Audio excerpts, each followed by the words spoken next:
Etafuleni bathi wayenza iwine ngegazi lakhe ngitsho, and then bekumele kube nekomishi lapha le-gold, which is normally known as the Holy Grail, elisetshenziswa emasontweni. But that cup was not there. If ubheka i-Da Vinci Code, you go back, you watch that movie. Last Supper, etafuleni akunamakomishi, akunanix, akunabhiya, akunakomishi elibonisa ukuthi kunebhiya.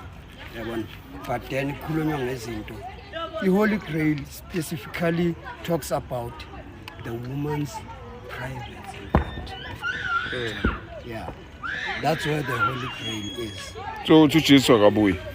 uJesu angeke abuye. uJesu bekasi-explainele ukuthi abantu bazo-evolve from i-understanding ne-knowledge abanayo to that level of Christ consciousness.